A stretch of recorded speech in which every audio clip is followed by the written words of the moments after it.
America's working class has been cheated. That is an assertion. Open borders. That's a Koch brothers proposal. And the Democrats jumped right on board with the corporatists. They got in bed with Wall Street, military-industrial complex, the fossil fuels, Silicon Valley. And now look what happened to the country. We have the biggest income disparity since the Gilded Age. Bigger than that. There's more.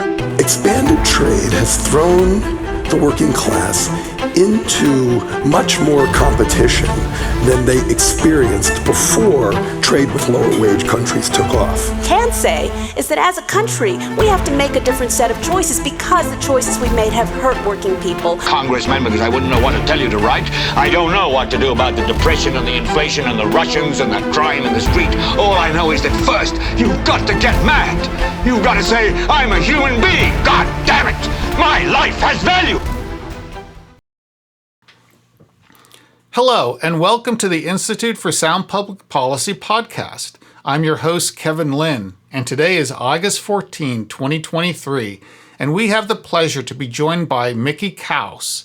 Mickey is an author, journalist, and pundit whose Twitter page, @KausMickey, we have been following since 2016. He is a native Californian and resides in Los Angeles. Politics appears to be in his blood, as his mother was a local civic activist, his father was a California Supreme Court associate judge, and his brother is a California Superior Court judge. Mickey is without a doubt best known for his blog, Kaus Files. Over the years, Mickey has broken sensational stories like the affair presidential candidate John Edwards had with Royal Hunter. Kaus can be a harsh social critic and political critic that, strangely for this day and age, seems to defy political partisanship. He can be equally critical of those on the left as well as those on the right. Mickey is a graduate of Harvard College and Harvard Law School. Mickey, welcome to the show. Thanks. Glad to be here. Well, it's great to have you here. And Mickey, I'm going to go ahead and try to get us in here. The reason, it's pretty specific. There's a specific reason why I really wanted to do this podcast today. A few days ago, for my birthday, I received a book that was first published in the mid-1990s, and it's titled The Revolt of the Elites and the Betrayal of Democracy. In that book, the late Christopher Lasch discussed you, and he mentioned you in the following manner. He said, Mickey Kaus, a New Republic editor, has advanced an interpretation of the democratic malaise under the provocative and slightly misleading title, The End of Equality. That has a great deal in common with the interpretation advanced in these pages. And he says, according to Kaus, and he quotes you here, the most serious threat to democracy in our time comes not so much from the maldistribution of wealth as from the decay or abandonment of public institutions in which citizens meet as equals. Equality of income, he argues, is less important than the more attainable goal of social and civic equality. Your book, Mickey, End of Equality, was published in 1992. How far do you think we've come or fallen back since that time? I think we've fallen back a bit. It's an interesting question. In general, the country has come apart a bit more. It's been being pulled apart by various forces. There's a new one that I didn't anticipate, which is a partisan division with, red states being very different from blue states and people sorting themselves out by their political polarity. Certainly the income trends that I talked about in 92 have continued. The main problem, in my view, is not so much that the rich kept getting richer, which is true, but until very recently, unskilled workers went backwards. Their wages stagnated and even went a bit down. The last few years, they've gone back up, which is a healthy development. But the public institutions that would tend to treat us as equals have tended to decay. Certainly, schools are just as much stratified, if not more so, than before. The draft is no more, and nobody's bringing it back. That used to bring people together. And even healthcare, which is the one area where I thought would be a big government institution that would treat everybody equally, the way Medicare does. Medicare is very successful at that. The Obama's attempt to build on Medicare was very stratified. You know, the poorest people get Medicaid. Then, if you're a little richer, you get Obamacare. Then, if you're richer still, your employer probably provides insurance. So it's a very multi-tiered system where some people, are treated more generously than others. And there was even a horrible provision, which is if you're poor, you're not even allowed to buy into Obamacare, even if you're willing to put up the money yourself. So you're like sort of you're branded, like the way the Japanese brand the lowest classes of garbage collectors. You're branded low class, and you can't even pay for what the middle class can pay for, or the lower middle class. So I think we've gone backwards. I think that is reflected in the incredibly negative polls about the direction of the country. And the worst thing about it is the stratification is not the stratification by money. In other words, if Mark Zuckerberg has $50 billion or $100 billion, does that affect how people live their lives or whether they feel equal to Mark Zuckerberg? Probably not. Probably after the first 50 million, it becomes the marginal returns in terms of his feeling of superiority are deteriorating. And I don't think anybody feels inferior really to Mark Zuckerberg or even Elon Musk, though I certainly can't do what he's done. But the main problem is what Robert Reich, a man of the left, called the secession of the successful, the hiving off of the upper 30, 40%, who tend to be credentialed meritocrats. Right. And that is what gives it its bite. If they were just a little more successful at business, I don't think that would be as vicious as the fact that they are credentialed by a system that sort of brands them as not just more successful at business, but smarter. And they have a sort of justification for looking down their nose at the less smart, and that's bad. It's interesting you say that. You made me think of the book by Michael Sandel, The Tyranny of Merit. Can we find common ground? In there, he really gets to that point where we think we have this meritocracy, but really it's becoming more of a caste system where, people, and then also I'll talk about the book, The Plutocrats, later. There are people that because they feel they've gotten to where they are because of merit, they feel entitled and not beholding to bring up others in their wake. Right. It's weird. When I wrote my book, everybody or a couple of people told me you should really read Michael Young's book, The Rise of the Meritocracy, which was written in the 50s. And I said, no, I don't have time to read. I have to finish my book. And then recently I read it. It's almost unreadable, but it is incredibly prescient and it foresees all these trends. It precedes, Sandel. It precedes Christopher Lasch. It basically says we're ginning up a meritocracy where the people who pass the merit test are going to sneer at the people who don't. It's going to be genetically passed through. Rich, smart people are going to marry smart people and have smart children.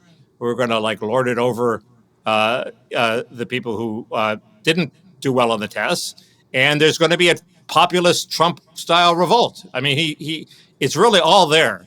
It's an amazing, amazing book, and it puts everybody else to shame. Yes, I assume Sandel touches on some of the same points, and certainly Lasch does, but that book is really it's told in the form of a novel told in the form of memos written by a snobby bureaucrat. So it's almost unreadable. But it's all there. Once you get into it, it's all there. Wow. And it's doubly ironic. Go ahead. It's ironic because Michael Young, as a political activist, built the meritocracy in Britain, helped build it as a socialist, and got rid of the inherited positions at universities, made it all very meritocratic. Yet he was smart enough to realize where it was all leading to this dead end as far as democracy goes. Do you foresee a solution to this, Mickey, at this point? I mean, just looking at the meritocracy, the education system, are there any solutions you see to that? Well, that's a very, very tough question. There's certainly some things that aren't solutions. For example, perfecting the meritocracy by eliminating legacy admissions and making it all, we're really looking at merit now. It doesn't count where you were born. It doesn't count that your father went to this school or your mother went to this school. What counts is, are you meritorious now? Race doesn't count, et cetera, et cetera. That is not the solution, because that just makes the meritocracy more perfect and more vicious, and makes it more true that those who can't make it in the meritocracy might think they don't deserve their fate. They do deserve their fate. So I tend to think we need to relax meritocracy, not be so obsessive about it, except that there are, huge random elements, the most obvious of which is luck, but there are other random elements. And don't worry about it, and build the sort of society we want. It won't be there's some areas where you really have to have a meritocracy. If you're in medicine, if you're at the cutting edge of medical research, if you're building weapons to use against the Chinese, I accept that you want a pure meritocracy. But that's not what our meritocracy is. Our meritocracy is, you go to Harvard, you get this rail pass credential where, in theory, you're entitled to be at the front of the line anywhere in any occupation. And there's no reason for that. We can let all these other occupations bubble up naturally through the marketplace. The people that rise to the top, they rise to the top. It doesn't mean they're better. It might mean they're lucky. It might mean they're talented. But the whole sort of national apparatus where everybody takes this test and everybody's ranked according to this test, we just let it decay. I think that's probably the best solution. While at the same time we build up public institutions that treat everybody equally. And many of them used to work. The draft definitely had that effect. It is no more. I think, national health insurance could have that effect if we ever got it. I have an argument with my conservative friends over whether it will stifle medical advances and whether the rich should be able to opt out. And the key point is, the rich, however rich they are, the left thinks, oh, they're controlling society. They have all these privileges. This is awful. But they don't really control the culture. There's a sort of critical mass of people that's necessary to control the culture. And the rich people I know all want to be part of that. And so America is still a mass middle class culture mainly. And so if the rich get a little richer, it doesn't matter. What matters is that there's some people left out of the mass middle class culture who are dropping out of the bottom and forming an underclass. And Charles Murray's book, Coming Apart, is about that.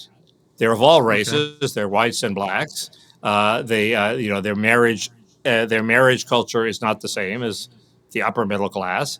And increasingly, their culture is not the same as the upper middle class, although there's still a huge common culture. But they're not able to participate as equals in the mainstream culture. That's much more important than that.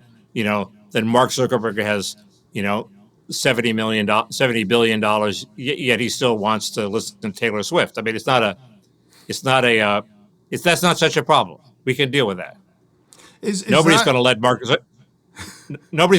Zuckerberg cut in line in front of them at McDonald's. But go ahead. Sorry. Right. Is that really a failure of we talk about, personally, I think it's a universal failure of our institutions. I think that's happening right now. But specifically, is it more a failure of the education institution in this country when we look at public education and how unqualified. So many students they're graduating from high school and they don't have the requisite skills to even be decent human beings, many of them.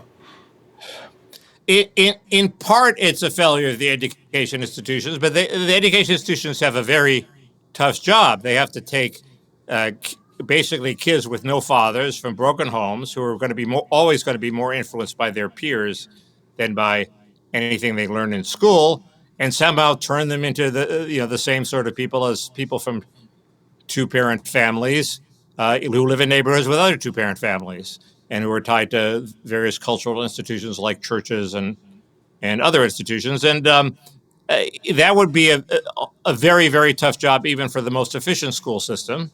It's tougher when it's segregated by class. So you have a whole high school filled with the kids who are the toughest to educate.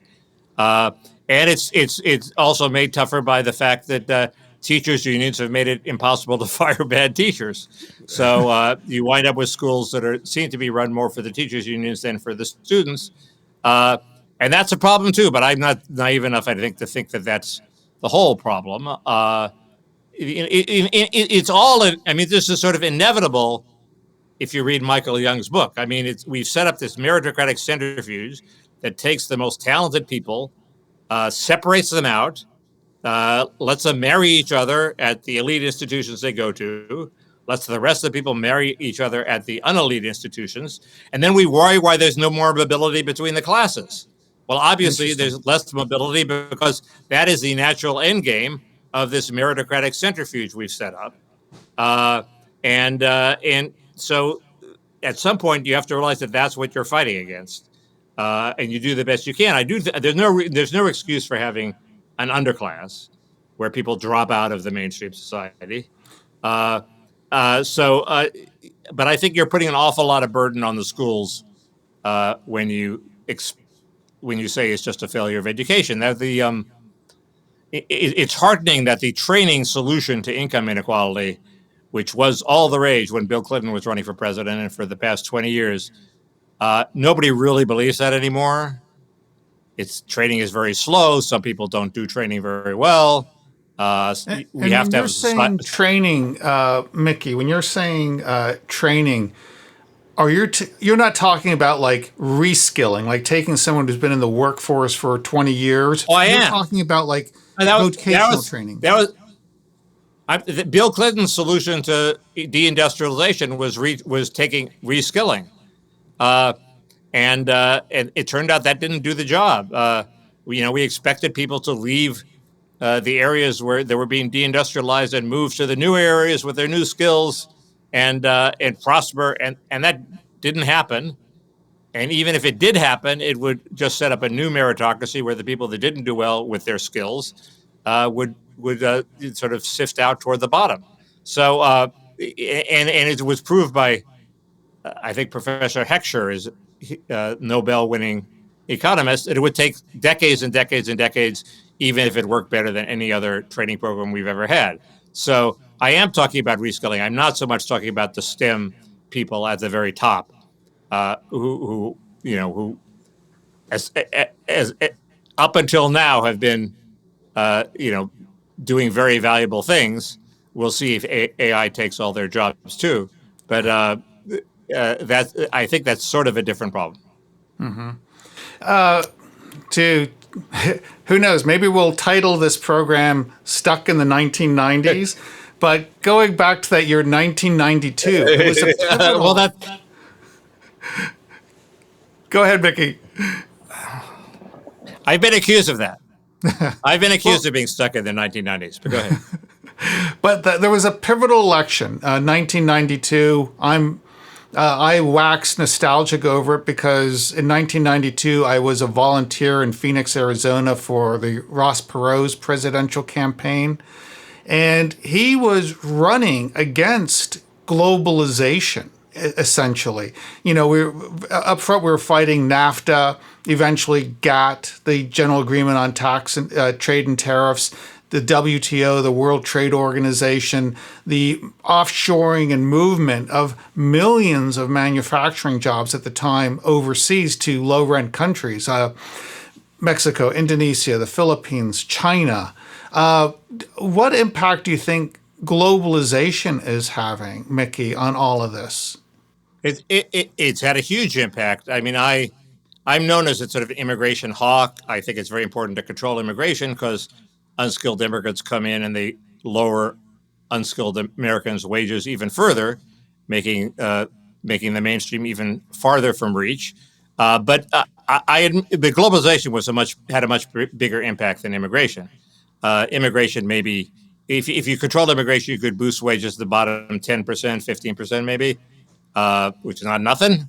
But globalization sort of made millions and millions of jobs disappear, and it became evident to me and other people who were enthusiasts for it in the 90s that it was a disaster.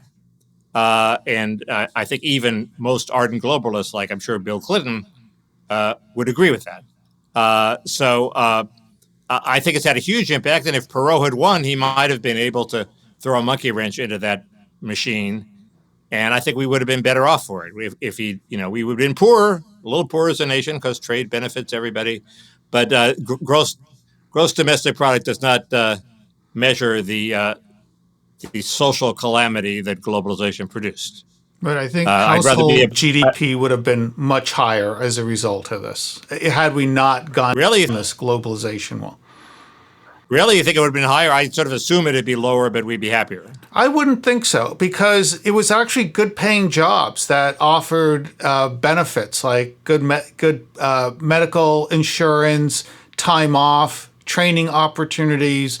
I think that would have increased household income. Now, and you have people like Professor George Borjas of Harvard has shown, when you look at the impact of immigration, where, yes, there are winners, the renter class, the owners, their incomes, their wealth goes up, but the workers themselves, it goes down. And I think the offshoring of jobs probably had a similar impact. Oh, well, if you're measuring how well does the median person do, or even more important, how well does the person making half the median wage do? Right. I'm sure you're right. I mean, they would have been better off in a non-globalized world. If you add in all the incredible riches, average of them in that are made by the people at the top, in the top 50%, then the overall average would probably be higher with globalization. But as you say, that's not what's important. What's important is the average man, the typical man, the what John Rawls would call the least advantaged man. And that person, I think, would be better off without globalization. I agree with that. I fell for it, the same as Tony Blair did. I should have voted for Perot. I voted for Clinton. I should have voted for Perot. Yeah, it's interesting. I ended up actually, after the election of 92, Perot hired me on to work for United We Stand America. And I was in Phoenix, then they moved me to Dallas. And I was having a conversation with the fellow, I can't think of his name, but he was the director for Pennsylvania. And over breakfast, he said, there's not many of us left. I go, what do you mean by us? He said, well, there are two types of people in this camp. You have the Larry King people, and these were the people that saw, Mr. Perot, and were just enamored with him, following the Larry King show. And they got out there. And then you had the what I would call the infomercial people. And these were the people when Ross was doing those 30-minute campaign ads where he had his charts out. We were the infomercial people. We were like, oh my gosh, okay, he's a little funny looking, but what he's saying makes absolute sense. And this is a winner for me. And we looked around, and there weren't many of us infomercial people left by 1994. And in 1994, I was actually fired by the campaign by United We Stand America. Why? I tended to speak up a bit. I'd come That's up always from a problem. That was a problem, and I could never say anything critical of Mr. Perot because. Right. he really had the capacity to put big concepts together, and he had the drive to make them work. And he was a patriot, and he was, in many respects, a Boy Scout. But he didn't take direction well, and he didn't tolerate. He was he wasn't tolerant of ambiguity. Let's put it that way. Okay. Particularly when you're some snot-nosed punk who thinks they know stuff. And he wasn't the only politician who's like that. Some of the current crop running for president are like that, I think. But a lot of the Perot voters, I think they became Trump voters in 2016.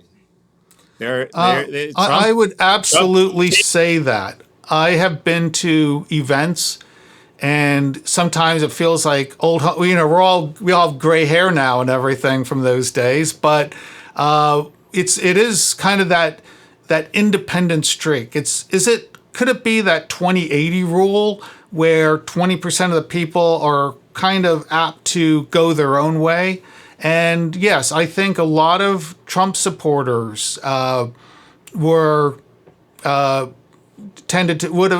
been Perot people as well. Yeah, even before Perot, Robert Kennedy Jr. points out that many of his father's supporters in '68, when his father was killed, they went over to George Wallace. There was always this sort of large group of Americans who favored a populism, and they weren't really, very ideologically particular as who was going to deliver it for them. So I had great hopes for Trump, and I think he totally blew it. But that's just What me. are your thoughts on the body politic today? When you look at the American voter going into the 2024 election, what are your thoughts on the voter? What do you think they're capable of doing? What do you think they want to do? What do they want to see? That's a very good question. I don't know if I have that many original thoughts. I mean, there is a 35-40% of people who are just very loyal to Trump. They're going to vote for him.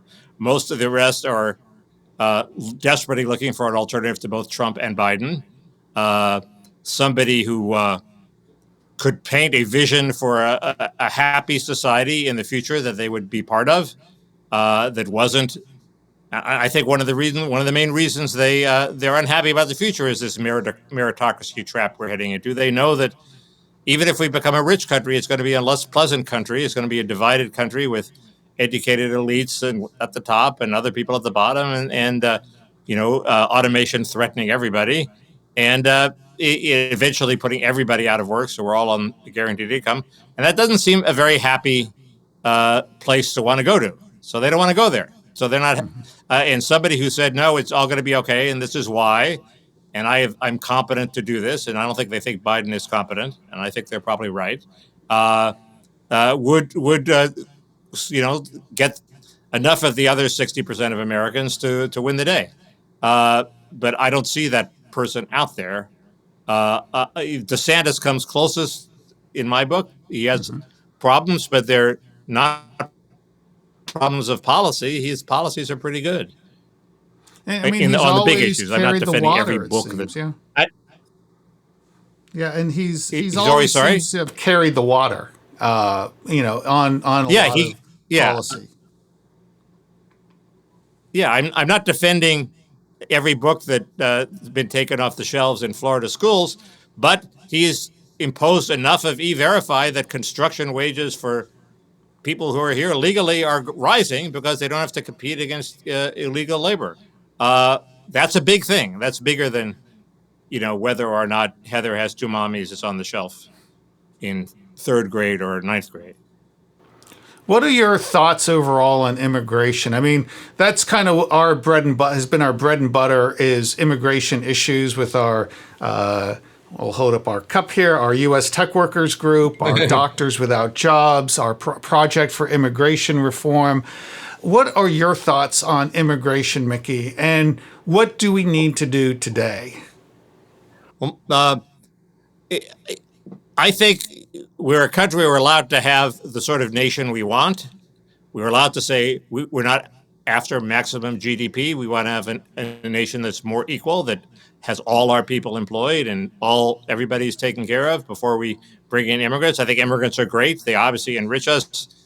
We obviously get the best of the bunch generally who are coming in, but what sort of society are they coming into? Or do we want a society like Hong Kong, where it's like, a huge, or China, where it's like a huge rat race, and everybody, drives themselves crazy trying to climb up the greasy pole, and it's a very unequal society? Or do we want a society more like the America we remember from the 50s, which was more equal and more middle class? And it's easy, we were allowed to take care of achieving the society we want first before we let in lots of new people. And you look at the immigration control that prevailed from 29 to 65. Well, those were the years when the America we like was made, when we had very tight controls on immigration. We took them off starting in 65, and everything seemed to get worse after that. And I don't think it's an accident. So I think we have to keep control of immigration. We let in 1 million to 2 million legally every year. That's a lot of people. That's fine. I think we can deal with that. Maybe we can even go a little higher, but you have to have control of it first before you can, decide on which policy you want. You can otherwise you have a policy of just expanding immigration willy-nilly, regardless of its effects. And we have every right to decide that's not where we want to go. Mm-hmm. It's interesting. I spent the last 5 days actually, down on the Texas border in the area of the Rio Grande Valley down by McAllen. And I was talking with one of the Border Patrol folks, because I'd gone to a baseball, like a community baseball field one morning, and there were over 36, I counted 36 for sure, illegal aliens that had literally just crossed over half a mile away, and they were being picked up by the Border Patrol there. And he said that their sector, they process or catch 20,000 illegal immigrants a week. The border, wow. In their sector, they employ 2,500 to 3,000 agents alone. It's just insane the amount of stress that these people that we're putting the border agents on. And the Biden administration strategy is to let people in like 80,000 here, 30,000 a month through this parole program, which nobody thinks has any statutory justification. He's expanding the loopholes for H-1B, the allegedly skilled workers, and 20,000 here, 20,000 there, and it all adds up to roughly 5 million people over his term. But they're hoping that nobody will add it up. People, I think it's already having an impact. I mean, I think it may have had a positive impact in helping bring down inflation a bit because wages went down. But when we have a recession, those people are still going to be here bidding down wages to levels we don't like. In the long run, it's a bad bargain. And I think, thanks to Republican governors who are shipping people all over the country, I assume voluntarily, they're feeling it in New York and in other places, in Massachusetts, certainly. Now, interestingly enough, when I was in San Antonio, I met with an activist, and we shot an interview in front of Catholic Charities there in San Antonio. And he was telling me how their goal is to get out of Texas and to Chicago, New York. And these are Ecuadorians, El Salvadorans, Haitians. And it just so happened we ended up interviewing an Ecuadorian family that in 2 days would be on their way to Chicago.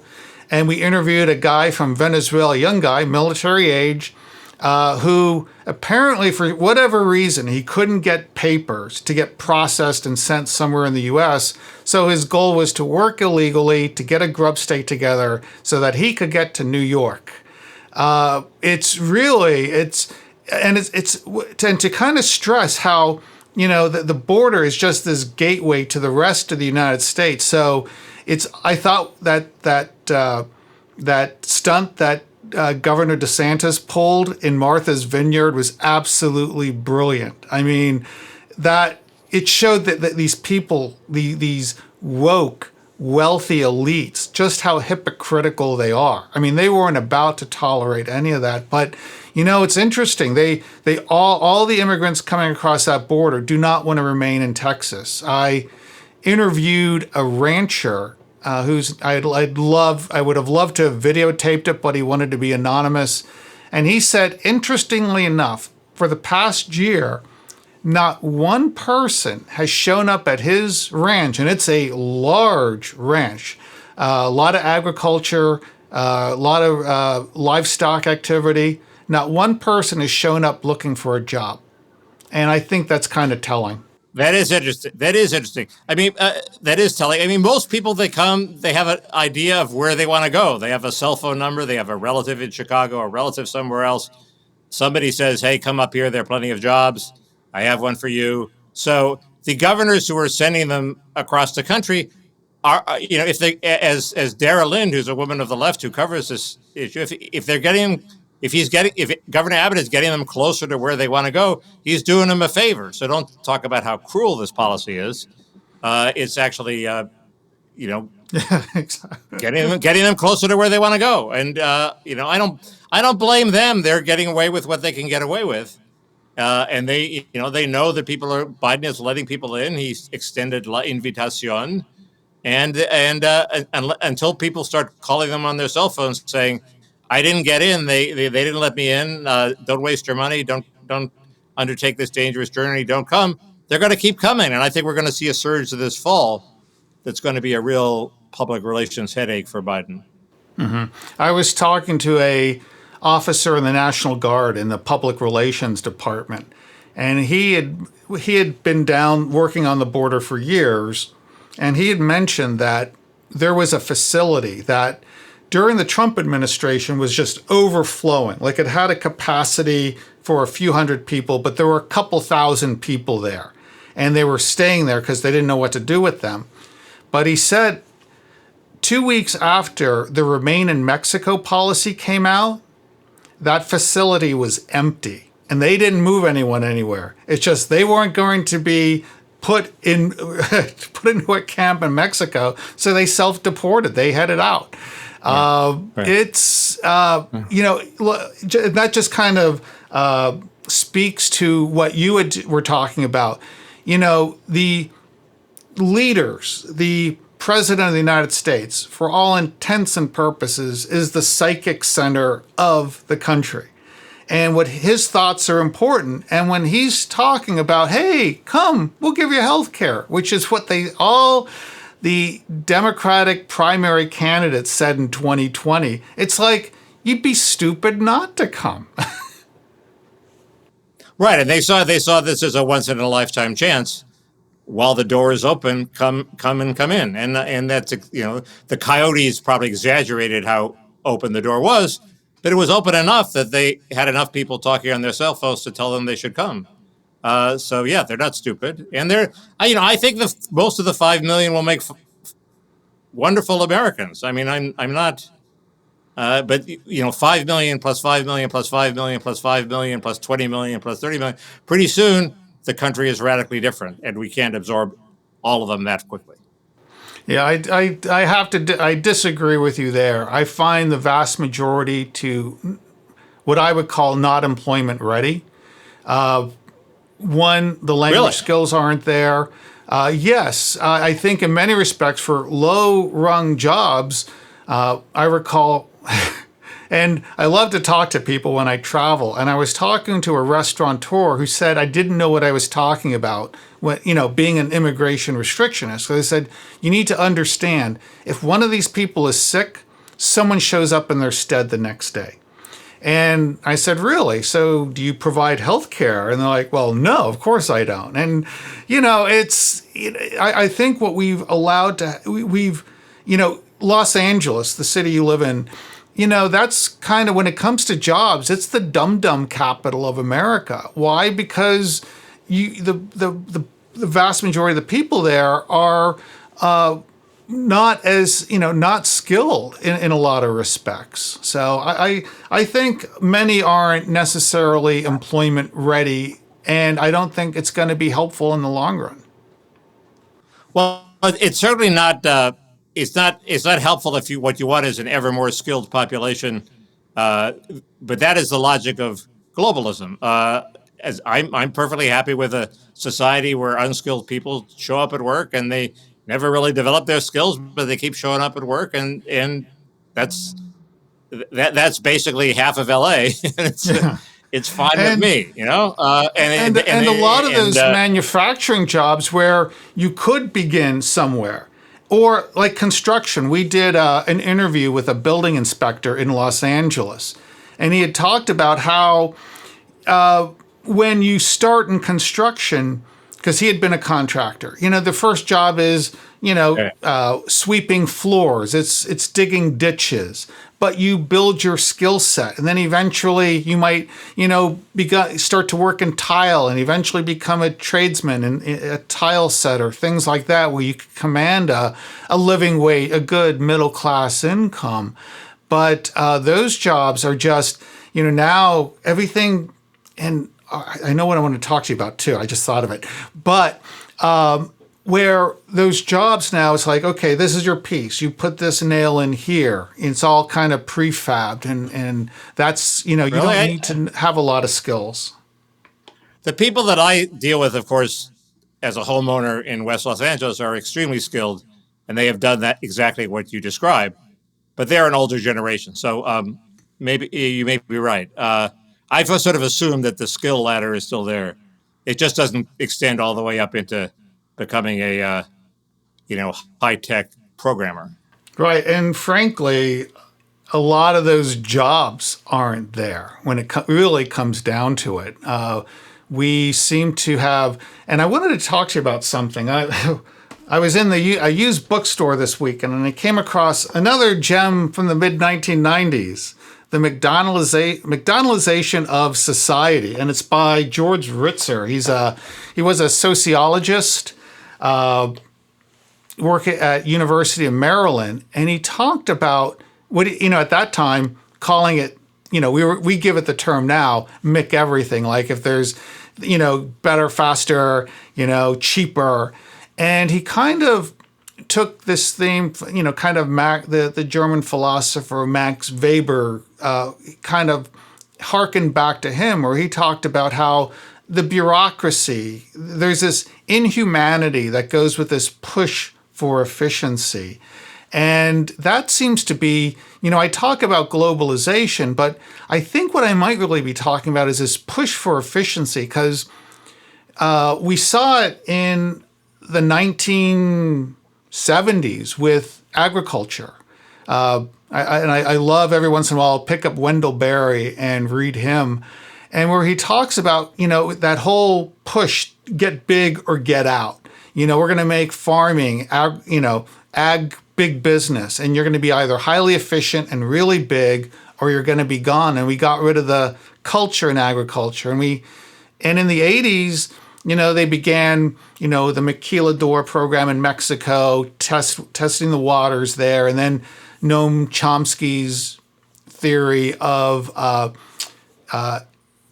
increasing capacity, surplus capacity to threaten wages here, and then NAFTA and GATT.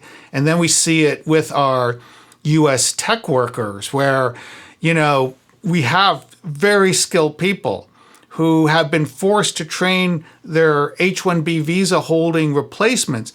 And that's a process of 6 months, which typically doesn't end that well, but it doesn't matter, because there seems to be this desire for efficiency and profit that pushes down the need for the real skills. And I think, much like fast food, that's going to hit us in the long term. And I'd love to get your thoughts on that. Am I all in on that, or I would no, but I would separate out analytically the unpleasantness that comes from being a globalist, that is accepting people from all over the world and accepting goods from all over the world, and the efficiencies that would exist even if we were, autarkic and didn't trade and didn't accept immigrants. We still want to be as efficient as possible, and that sometimes leads us to follow economies of scale, and that leads to large organizations that that are sometimes unpleasant. My impression is that I'm completely crazy. I'm just going totally on the seat of my pants. Go for it. My generation hated the large organizations, and they're now so omnipresent that future generations are not completely unhappy working for, like SpaceX is a good example. Big organizations, you're sort of honored to work for SpaceX. It's very tough. Tesla, I assume, maybe is a little less respected, but you're not, if Tesla grows to be as large as GM, I don't think it's necessarily going to be an unpleasant place to work. So I guess that's a dilemma that I haven't thought of, and certainly haven't thought of a solution. But I think it's less of a problem than it might be, because in fact McDonald's hasn't taken over the world. What percent of my meals do I eat at McDonald's? Probably 3%. What percent of most Americans' meals do they eat at McDonald's? It obviously varies by class and income structure, but and taste, but it just hasn't taken over the world. There have been competitors, and a lot of people still eat at single-family restaurants. So it's I'm not that worried about the inherent awfulness of the drive for efficiency, and I'm willing to live with sort of what it delivers us, as long as we have the policies in place so that everybody makes enough of a living to be part of society. And we just get alienated labor has its own costs. Eventually, people don't like the jobs, and firms will have to learn how to make the jobs a little better. I don't know. Maybe I'm excessively optimistic about capitalism. And is it capitalism's problem? I think we were talking about it in the pre-show as opposed to the show. I had mentioned I live in the city of Lancaster in Lancaster County, Pennsylvania, and we were talking about the Amish.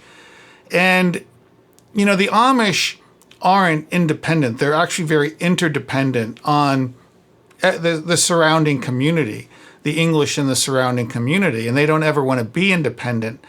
But what they want to do is be able to raise their family free from outside influences that endanger their beliefs and their values. And to do that, they found they'd had to restrain their utilization of technology as one of the things that they've done.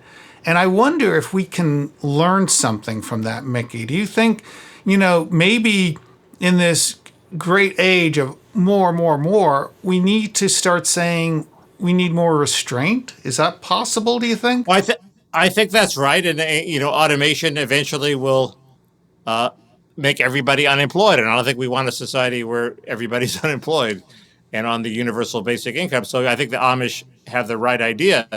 But there are a lot of things we want. Like I like driving my car, okay? Cars seems to be made most efficiently on alienated assembly lines, okay? Various manufacturers have decided to try to make their work more hospitable by giving more people more jobs to do. And to some extent, that's worked. To some extent, the Japanese takeover of production methods has helped a lot, because people don't specialize in, just pounding one wrench, all day. They can move from job to job. But there are limits to that, and it's going to be a little bit alienated. But I guess if we make it should be sort of a very vague democratic decision. Do you want to go down that road? I'm willing to heavily regulate AI, for example. And I'm willing to regulate the internet and TikTok and et cetera, and all sorts of things. But to that extent, I'm Amish, but never go full Amish. It would be really hard to do. I think it's even hard for the Amish to do it. Well, what you said is they depend on the outside society not being Amish. So if you had all of society being Amish, that'd be quite something. It would be hard. It would be probably not feasible at the end of the day. Right. I'm curious. We have about a little under 10 minutes left. I'd love to throw out a few names, Sure. in politics, get your feedback in a couple sentences or less on them. And I'm curious, we were talking about immigration. What do you think of Alejandro Mayorkas? I think he's a very slick person who's managed to come up with this system to sluice as many unauthorized immigrants into the country as possible with a minimum of bad PR and to push all the loopholes to almost to the maximum. And I think he's been horrible and should be impeached. Right on.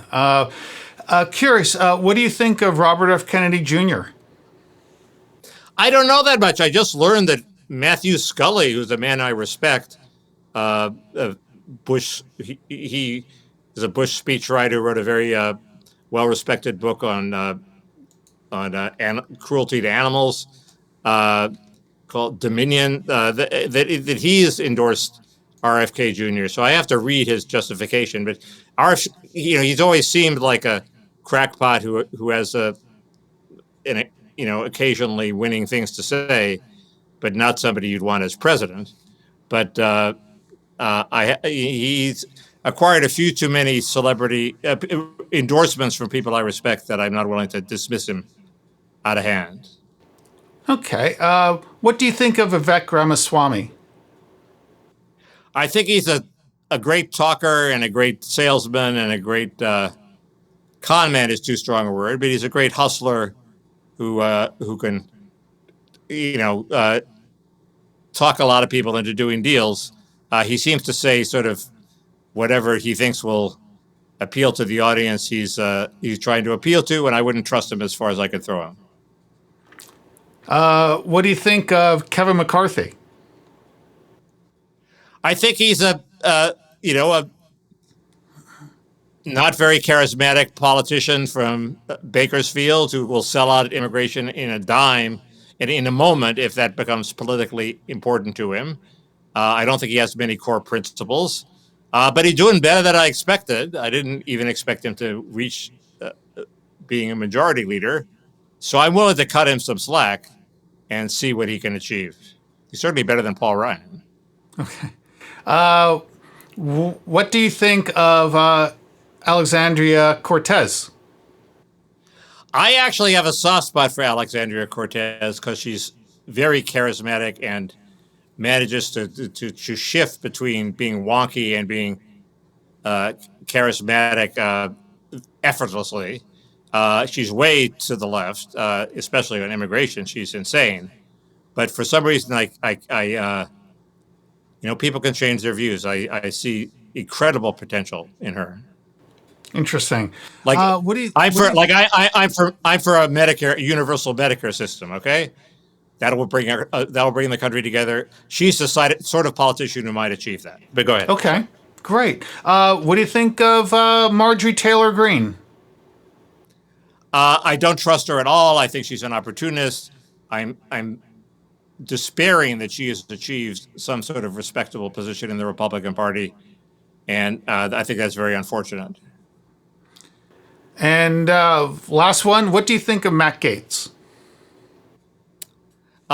He's a weird case because when he's he's right, and he's extremely effective and smart. And when he's wrong, as when he came out against Senator Sessions in Alabama and in favor of Tommy Tuberville, who's a joke, he's very bad. So I'm very suspicious of him, but he can be extremely effective when he happens to be on the right side of an issue, which he is about half the time. So. Okay, yeah. And finally, not necessarily, it's not a person or anything, but it's certainly something that President Trump is dealing with. What do you think of all of these crimes he's being charged with? What are your thoughts on that? And that will be our last question before I ask. I'm against all those indictments. unless they have some evidence they haven't showed us, and we don't know in the Atlanta case what evidence they have, but they don't seem to have enough evidence to charge a crime that I think a candidate should be charged with. In other words, he's allowed to lobby and say, "I think I won the election. Won't you relook at these votes? And I think they're stolen. And give me those votes." And it's Raffensperger and George's job to resist him. But he's allowed to pressure. That's what people do when they're actors in our democracy. So I don't just think it's that these indictments should not have been brought because they boosted Trump over better candidates like DeSantis. I don't think they shouldn't have been brought because he's running for president, and you don't do that to a president, although I think both those things. I just think they're legally bullshit, too. Great. Actually, we do have a little bit more time. I'm curious. You had mentioned a few people that when you said, well, I heard their opinion made me change my mind or delve a little deeper into things. Who would be top 3 or 5 pundits or academics or political scientists or activists that you think the American people should be listening to out there? Should be. I thought it was going to be who have ever changed my mind. So that's a different list. That's a very tough question. I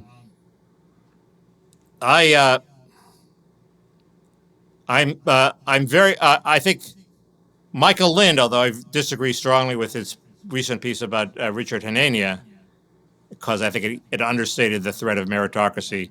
He's somebody who has been right all along about various issues, especially globalism, and he should have more influence.